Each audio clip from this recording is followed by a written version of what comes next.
আসসালামু আলাইকুম রহমতুল্লাহি ওয়া বারাকাতুহু। ভিউয়ার্সরা কেমন আছেন? আশা করি ভালো আছেন। আলহামদুলিল্লাহ আমিও আপনাদের দোয়ায় ভালো আছি। তবে শারীরিক অবস্থা ভালো না, ঠান্ডা জ্বরে গলাটা বসে গিয়েছে, সেই হিসাবে ক্লিয়ারভাবে কথা বলার মতো পরিস্থিতি আমার নাই। তো যাই হোক, আমি যে ভিডিওটা আনেছি, একসাথে দুইটা ভিডিও আনেছি, দুইটা ভিডিওর কার্যকারিতা আমি পুরোপুরি বলে দেবো ইনশাল্লাহ। তা আপনারা আমার সাথে যোগাযোগ করতে ব্যর্থ হয়ে যাচ্ছেন। আপনারা তো আমার সাথে যোগাযোগ করছেন না, তো আপনারা কাজে সফল পাবেন কি? আপনারা যত আমাকে আগলিয়ে ধরবেন তত আপনাদের প্রতি আপনাদের কার্য সফল অর্জন হবে, কিংবা আপনারা লাভবান হতে পারবেন। আমি সারা জীবন দুনিয়ায় বেঁচে থাকবো না, হয়তো আমার এই বিদ্যাগুলো থেকে যাবে। তা আপনারা এই বিদ্যা দিয়ে কাজ করবেন, হাজার হাজার লক্ষ লক্ষ টাকা ইনকাম করবেন, এখানে আমার কোনো ইন্টারেস্ট নাই। আপনারা ইনকাম করবেন, বাচ্চা নিয়ে চারটে ডাল ভাত খাইবেন, ঠিক আছে, কিন্তু আমার জন্য একটু দোয়াই যথেষ্ট। তা আপনারা তো কি আমার সাথে যোগাযোগই করতেছেন না। তা আপনাদের আমি এ বিষয় নিয়ে আলাপ আলোচনা করব কি, আর যুক্তি বা আপনাদের ফর্মুলা দিব কি? যে গোপন রহস্যগুলো আছে, এই গোপন রহস্যগুলো তো আপনারা কেউ জানার চেষ্টা করেন না। হাজার হাজার চ্যানেল দেখছেন, ঠিক আছে, কিন্তু চ্যানেলে তো আপনারা কোনো ফলই পাইতেছেন না, বরঞ্চ আপনাদের আরও উল্টে টাকা পয়সা খরচ করে আপনাদের ব্যর্থ হতে হচ্ছে। অনেক কবিরাজের হয়তো টাকা ব্যাগ দিয়ে জরিমানা দিতে হচ্ছে, অনেক কবিরাজের মান সম্মানের হানি হচ্ছে এই কাজ করে। আপনারা তো সেইগুলো হিসাব করতেছেন না। তা আপনারা যেমন হিসাব করবেন তেমন আপনারা বুঝতে পারবেন, যেমন কর্ম করবেন তেমন কর্মর ফল পাবেন। আপনারা সত্য ন্যায় ভালো মন্দ চ্যানেলটা দেখেন না, বোঝেন না। আপনাদের শুধু হুড় হুড় করে দেখা আর হুড় হুড় করে ছেড়ে দেওয়া, কিন্তু চ্যানেলে কোন চ্যানেলের ভিতরে কী আছে এটা দেখা আপনাদের আবশ্যক। কিন্তু আমি যে ভিডিওগুলো দিয়ে থাকি, এই ভিডিওগুলো আপনারা আমার কাছে ইজাজত অনুমতি না নিয়ে আপনারা করবেন না। আর বিশেষ করে আমার সাথে সবাই যোগাযোগ করতে ব্যর্থ হয়ে যাচ্ছেন। আপনারা যত যোগাযোগ করবেন তত কিন্তু আমি বিভিন্ন রকমের ভিডিও দিতে বাধ্য হব। তা আসলেই তো আপনারা আমার সাথে যোগাযোগ করছেন না। আমার যতগুলো সাবস্ক্রাইবার আছে, একটা সাবস্ক্রাইবারে যদি যোগাযোগ রাখতো তাও হতো, কিন্তু এতগুলো সাবস্ক্রাইবারের ভিতরে আমার হয়তো খুব জোর ২-২০ জন কি ১০ জন মতো আমার সাথে যোগাযোগ সম্পর্ক রাখছে। তারা ইনশাল্লাহ আমি তাদেরকে অনুমতি ইজাজত সহ দিয়ে দিয়েছি। তারা কাজকর্মর বা কাজকর্মর অনুমতিও তাদেরকে আমি দিয়ে দিয়েছি, কিন্তু কার বাদ বাকি লোকগুলো তো কেউ আমার লোকে যোগাযোগ করে না। তো তাই তাদের ইজাজত অনুমতি কীভাবে দেব? একজন আমাকে বললো, দাদা আমার বাসাতে আসতে হবে, কিন্তু সে আমার সাথে যোগাযোগ রাখলো না, আমি তার বাসাতে গেলাম না। বাদ বাকি যার যার বাসায় গিয়েছি তার ইজাজত অনুমতি দিয়েছি, ইনশাল্লাহ তারা কাজ করবে।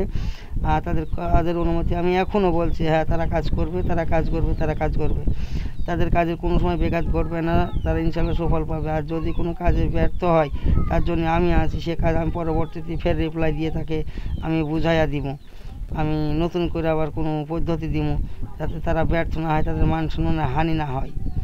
যার কারণে একটা রুগী আসলো, সে রুগীর কাজটা করলাম, রুগীর কাজটা হলো না, টাইম দেওয়া হলো ২ দিন ৫ দিন ৭ দিন, সে কাজটা যদি না হয় তাহলে কিন্তু সেই রুগীর কাছে নিজেকে বেইজ্জতি হতে হয়।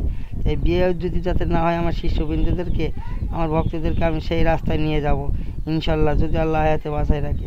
তা যাই হোক, যতগুলো সাবস্ক্রাইবার আছেন আমার সাথে সবাই যোগাযোগ করতে ব্যর্থ হলে আপনাদের কোনো কাজে আসবে না আমার এই কাজগুলা। আপনারা যে যত যোগাযোগ করবেন, যে যত আমার সাথে সম্পর্ক গভীরতা করবেন, আমি তার তত মন প্রাণ দিয়ে উজাড় করে আমি তাদেরকে দীক্ষা দিব। কিন্তু দীক্ষা নেওয়ার মতো পরিস্থিতি যদি না থাকে তাহলে আমার চ্যানেল থেকে সরে যাবেন। আমি চাই না যে আমার জিনিস নিয়ে আপনি মানুষের কাছে বেইজ্জতি বা অপমানী হন। তার কারণে একজনের কাজ করে দিলেন, আমার এই চ্যানেলের ভিডিও দিয়ে আপনার কাজ হলো না, সেইখানে আপনার বেইজ্জতি বা অপমানী অপদস্থ হতে হবে। আমি চাই না সেটা আপনার হতে। হয় আপনি আমার চ্যানেল থেকে বাইর হবেন, না হলে আমার সাথে সেইভাবে সম্পর্ক রাখবেন যাতে আমার বিদ্যা দিয়ে আপনারা জীবনে কখনো না ঠকেন, বা ঠকার মতো আমি কোনো রাস্তা দিব না। আপনি ২০,০০০, ২০ লাখ, ২০ কোটি আপনি খেয়ে নেন, আমার কোনো আসে যায় না। আপনার দেশে আপনি বা কবিরাজি করবেন, আমার দেশে আমি দেবো, কিন্তু আমি মানুষের সুযোগ সুবিধার জন্য এই চ্যানেলটাই দিয়ে থাকি, এই ভিডিওটা দিয়ে থাকি, এই চ্যানেলটা খুলেছি, কিন্তু আপনারা সেই সুযোগ সুবিধাটা বোঝার চেষ্টা করছেন না। তো যাই হোক, অনেক কথা হলো, আর বেশি কিছু বলতে চাচ্ছি না। নকশার বিষয় নিয়ে ওটা কথা বলি। এই যে ওপরের যে ২টা নকশা দেখছেন, এই ২টা হচ্ছে বিচ্ছেদ করার জন্য, এইটা হচ্ছে বিচ্ছেদ করার জন্য। আপনার এই নকশাটা কালো কালি দিয়ে লিখবেন, লিখে এই মাঝখানতে ভেঙে ফেলবেন, দুমড়াবেন, পিটি পিটি দেবেন, পিটাপিটি এই নকশা দিলে উল্টাই দিবেন, পিঠোপিঠি দিয়ে এই নকশার নাম টাম লিখে পিঠোপিঠি দিয়ে আপনারা জোর কবরের মাঝখানে গেড়ে দিবেন। 24 ঘন্টার ভিতরে ওই ব্যক্তিদের ভিতরে বিচ্ছেদ হয়ে যাবে, এটা গ্যারান্টি। দ্বিতীয় নাম্বার নকশাটা, এটা হচ্ছে বশীকরণ। বশীকরণ বলতে কী বোঝায়? যে পরনারী হরণ করা বা প্রেমিককে টেনে আনা, স্ত্রীকে টেনে আনা, বা স্ত্রী গর্ব করতেছে যে আমি যাবো না, বাবার বাড়ি গিয়ে বসে আছে, বা মানুষের কথা শুনে স্বামীর কাছে আসতেছে না, তার জন্য এই নকশাটা। এই নকশাটা লিখবেন লাল কালি দিয়ে। লাল কালি দিয়ে লিখবেন কয়টা? তিনটা নকশা লিখে একটাতে মাথা রাস্তায় পুঁতবেন, একটা যে যার বউ বা স্বামী চলে গেছে তার সাথে রাখবেন, আর বাকি একটি নকশা আপনারা সরিষার তেল নকশার সাথে মাখায়া আগুনে পুড়াইয়া দিবেন। আগুনে পুড়ানোর 3 দিনের ভিতরে এই ব্যক্তি যেখানে থাকুক, পৃথিবীর যে প্রান্তে থাকুক আর যাই করুক, ছুটে চলে আসবে, এটা গ্যারান্টি। তা যাই হোক, অনেক কথা বললাম, আর বেশি কিছু বলতে চাচ্ছি না। আবার আগামী পর্বে দেখাবেন ইনশাল্লাহ। আল্লাহ হাফেজ।